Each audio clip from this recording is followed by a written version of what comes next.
السلام علیکم دوستوں، جیسا کہ ہم نے پچھلی ویڈیو میں کہا تھا کہ انشاءاللہ ہم اب حضور علیہ الصلوۃ والسلام کی زندگی پر کچھ نہ کچھ عرض کرنے کی کوشش کریں گے۔ آج کی ہماری ویڈیو کا عنوان یہ ہے کہ جناب رسول اللہ صلی اللہ علیہ وسلم کی آمد سے پہلے دنیا کس حالت میں تھی۔ خلاصہ دو لفظوں میں یہ ہے کہ دنیا جو ہے بالکل ابتر ترین حالت کے اندر جا چکی تھی، اور اگر ہم حضور علیہ الصلوۃ والسلام کی آمد سے پہلے اقوام کو تقسیم کریں تو تقریباً چار بڑے مذاہب یا چار بڑی قومیں جو ہیں وہ تاریخ کے اندر آتی ہیں۔ نمبر ایک، عیسائی، جن کا بادشاہ جو ہے وہ کیسر کہلاتا تھا، اور یہ اگر ہم یہ کہیں تو یہ بات درست ہوگی کہ کیسر جو ہے یہ تقریباً آدھی دنیا کے اوپر حکومت کر رہا تھا۔ اس کا جو دارالحکومت تھا وہ قسطنطنیہ تھا، اور اسی طرح اس کے تحت جو ممالک آتے تھے وہ شام، فلسطین اور اردن اور یہ مصر وغیرہ، یہ ممالک جو ہے اس کے تحت آتے تھے۔ اور یہ لوگ جو تھے عیسائی تھے، اپنے آپ کو عیسائی کہتے تھے، لیکن یہ حضرت عیسیٰ علیہ الصلوۃ والسلام کی تعلیمات سے منحرف ہو چکے تھے، اور ان کے اندر کافی ساری خرابیاں آ چکی تھیں۔ مثال کے طور پر اللہ رب العزت حضرت عیسیٰ علیہ الصلوۃ والسلام کو اللہ رب العزت کا بیٹا کہنا، اور اسی طرح پادریوں کی اجارہ داری، اور اسی طرح جو ہے وہ کتاب کے اندر، انجیل کے اندر انہوں نے کافی تبدیلی کر رکھی تھی۔ یہ خرابیاں ان کے اندر پائی جاتی تھی۔ ایک دوسری قوم تھی، یہ تھے مجوسی۔ ان کا بادشاہ کسرا کہلاتا تھا، اور ان کی جو بادشاہت تھی وہ ایران اور اسی طرح اس کے متعلقہ جو علاقے ہیں افغانستان وغیرہ، اور ہم پاکستان کا بھی کچھ حصہ اس کے اندر آتا ہے تاریخ کے اندر، یہ علاقے تھے جن کے اندر یہ کسرا حکومت کیا کرتا تھا۔ ان کے اندر جو خرابیاں تھیں کہ یہ مجوسی تھے، آگ کی پوجا کرتے تھے، اور اس کے علاوہ یہ جو ان کے وقت کا جو بادشاہ ہوتا تھا اس کی بھی پوجا کرتے تھے۔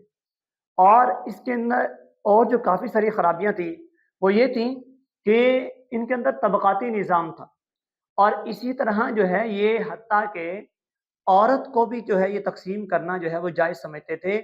سگی بہن سے بھی نکاح کرنا، شادی کرنا ان کے ہاں جائز ہوتا تھا، اور اخلاقی طور پر بالکل نیچے گر چکے تھے۔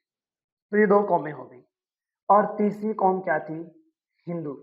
ہندو بہت پرانی قوم ہے، یہ بھی اس وقت آباد تھی، اور ان کا عقیدہ کیا تھا؟ یہ بتوں کو ہی اپنا سارا کچھ پیشوا اور رہنما اور اپنا معبود سمجھتے تھے، اور ان کے اندر بھی آج بھی موجود ہے، ذات پات کا فرق ہوتا تھا، اقوام کا فرق ہوتا تھا۔ بڑی قوم جو ہے برہمن اس وقت بھی کہلاتی تھی، آج بھی کہلاتی ہے۔ سب سے چھوٹی قوم اچھوت وغیرہ، یہ جو ہے ان کو چھو تک نہیں سکتے تھے۔ اب تو آ کے کسی درجے کا کچھ جو ہے فرق یا تبدیلی ہوئی ہے، لیکن اب بھی وہ چیزیں باقی ضرور ہیں۔ تو ان کے اندر یہ چیز تھی۔ اور ایک تھے مشرکین مکہ۔ مشرکین مکہ جہاں پہ خود حضور علیہ الصلوۃ والسلام جن کے درمیان تشریف لائے، یہ باقیوں سے کئی درجے بہتر تھے، لیکن انہوں نے یہ خرابی کر رکھی تھی کہ اللہ رب العزت کو چھوڑ کر جو ہے اپنے ہاتھ کے بنائے ہوئے بتوں کی پوجا کرتے تھے۔ ایک فرق ہندوؤں اور مشرکین مکہ کے درمیان بنیادی یہ ہے کہ ہندو جو ہے اپنے بتوں کو ہی سارا کچھ سمجھتے تھے، اور مشرکین مکہ اللہ رب العزت کو کسی نہ کسی درجے میں مانتے ضرور تھے، لیکن اپنے بتوں کو اللہ کے ساتھ جو ہے وہ شریک ٹھہراتے تھے۔ اور اس کے علاوہ ان کے اندر اخلاقی طور پر خرابیاں کیا تھی؟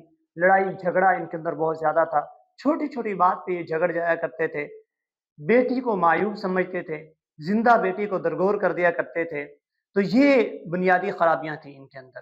اور اس طرح یہودی بھی ایک قلیل تعداد کے اندر پائے جاتے تھے، اور وہ تو شروع میں ہی جو ہے ان کے اندر یہ خرابیاں ہیں کہ اپنے انبیاء کو یہ پریشان کرتے، انہوں نے کئی انبیاء کو قتل بھی کیا، تو یہ چیزیں ان کے اندر پائی جاتی تھی۔